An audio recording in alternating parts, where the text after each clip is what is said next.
I'm very pleased today to introduce Valerie Plame as our guest lecturer. Valerie was a career CIA covert operations officer working to prevent the proliferation of weapons of mass destruction. Valerie is widely known for her best-selling memoir, Fair Game, My Life as a Spy, My Betrayal by the White House, and for the movie Fair Game, based on that book. The book and movie dramatized the vital work she was doing to prevent nuclear proliferation and how that work came to an abrupt end when, for political reasons, she was outed by some White House officials. Incidentally, one of the outers was identified, convicted, and sentenced to jail for his actions. She is also the co-writer of two fictional spy thrillers, Blowback and Burned. I have read Burned and can assure you that it is a real thriller. You should look it up online and read the first chapter. I'm betting it will capture you as it did me. And it is an easy and enjoyable way for people who don't know much about nuclear dangers to develop some sensitivity to the issues. The book is fiction, but the issues it discusses are very real. Today, Valerie Plame works tirelessly as a private citizen to carry on her work against proliferation. She has done extensive public speaking on this subject and has appeared in documentaries, including Countdown to Zero, which I recommend to you. She is a member of the board of Plowshares Fund and Global Zero. She has written for national media such as Newsweek, CNN, The Daily Beast, The Huffington Post, and The Guardian. And she is affiliated with the Santa Fe Institute, a cross-disciplinary think tank that addresses complex global issues.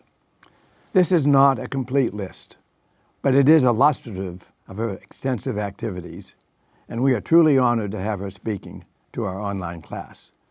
So Valerie, let me get right to the first question.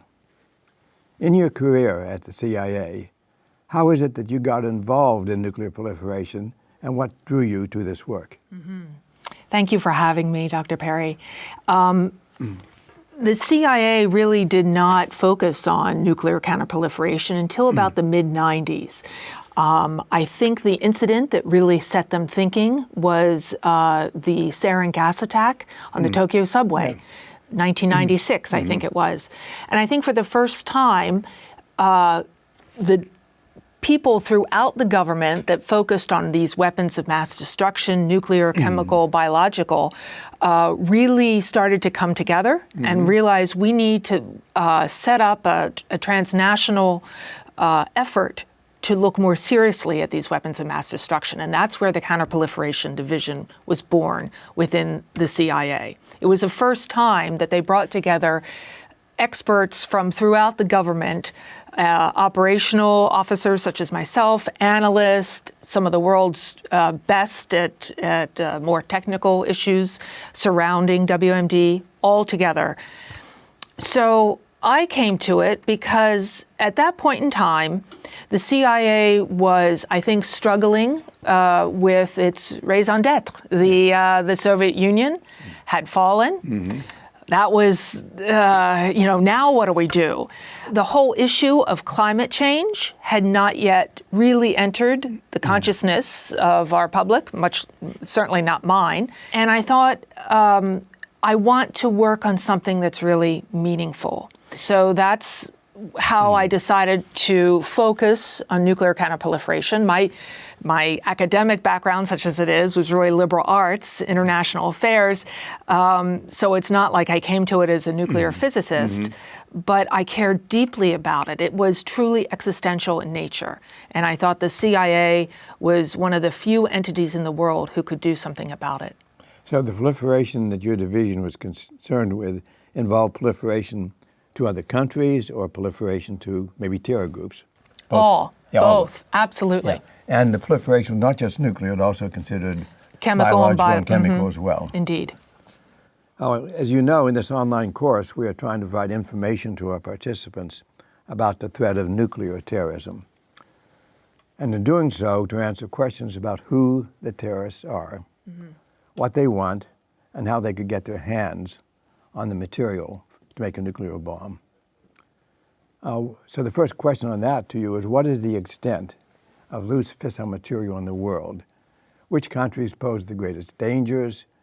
And what are the most likely ways that the terrorists can get access to it? I think the good news is that for some years we have seen an increase in countries that have more control over their fissile material. But I think over the last 2 years, it's sort of flatlined. Certainly here in the United States, we've been consumed, I think, with our political dramas.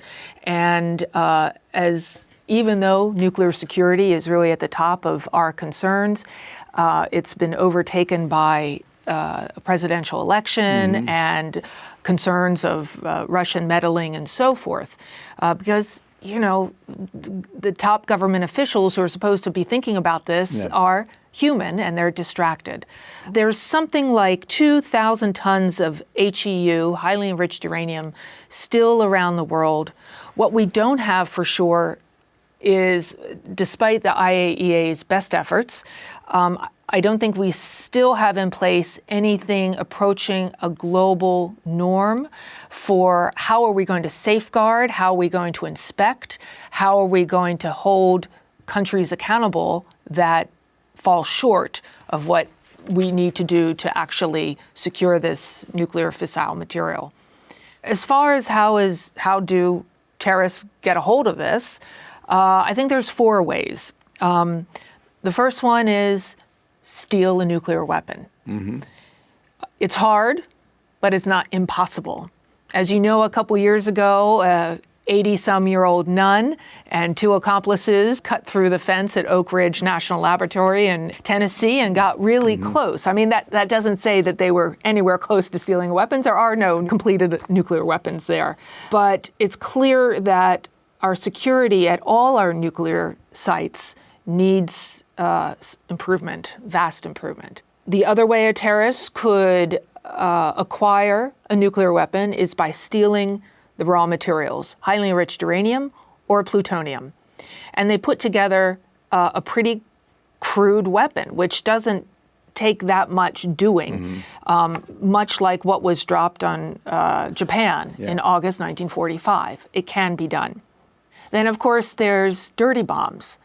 You can take 10 pounds worth of conventional explosives, dynamite, and about 2 ounces worth of cesium, which is, I think that's, you could find it in hospital waste and so forth. And you wrap the cesium in the explosives, put it in a highly populated area, and it's not that the casualties would be so extensive. There would be only maybe a couple dozen. But the psychological impact of that would be so profound that I think in this country we might even be looking at martial law. Imagine if a dirty bomb were to, heaven forbid, go off either down at Wall Street in New York, close to the White House, the Mall of America. The final way that a terrorist could get a hold of a nuclear weapon would be to attack a nuclear power plant, either through the way that was used in 9/11, using a plane, or something that Bruce Blair, who is very active in this issue and a former missile man down in the silo, wrote about in the New York Times not too long ago, a cyber attack. And this is, as we are beginning to understand in this country, the deep impact of rogue cyber elements meddling in our elections, those same sort of dark forces can be used against not only our infrastructure, but against our nuclear power plants and in our nuclear command and control structure. Well, that articulates the threats very well. Can you tell me more specifically what was the role and responsibility of the CIA in helping contain these threats and doing what they could to keep this fissile material out of the wrong hands? The CIA, I believe, is the only entity in this country that is really capable, has the resources, has the mission to go after the weak points in this, whether it's the acquisition chain, whether it's procurement. A lot of these countries or if they're a rogue nation state or a terrorist seeking some sort of nuclear capability, it's hard to do. It's hard to get that infrastructure. They have to buy it somewhere. So that's where the weak link is, that they are going to the manufacturers of the sophisticated equipment and saying, we'd like to buy so-and-so. And then you start getting into the whole rather complex world of disguising proper end users and so forth. That's why I thought it was worth staying with the agency and working within that, despite its bureaucratic parameters at times. They're the only ones that I thought could actually move the needle on this, that they can have the force of senior policymakers putting pressure where it needs to be placed, either through sanctions, through covert actions, through gathering intelligence, and saying to our senior policymakers, we have a problem here and we need to act. Yeah. Well, perhaps the terror group today that's largest, best organized, and best financed is the Islamic State. Do you have any specific thoughts on whether they're moving in this direction, trying to move in this direction, and if so, how they could get the fissile material and how they could actually use it? I must say, I'm rather surprised that we have not yet had, at a minimum, a dirty bomb going off somewhere, because it's relatively easy, low cost to do. There's no doubt in my mind that any of the terrorist group, extreme radicals, whether it's Islamic State or any of their splinter offshoots, no doubt we'll see something that is an outgrowth of the IS as their real estate continues to contract. But I have no doubt in my mind that they are seeking this because it would cause such chaos within the Western liberal civilization. It would cause deep harm. So I don't have any access to current intelligence. I just know from my experience that I think it's fair to say that they are probably actively seeking this, and will continue to do so until, because the destruction and the chaos that it would wrought would be to their benefit. Right.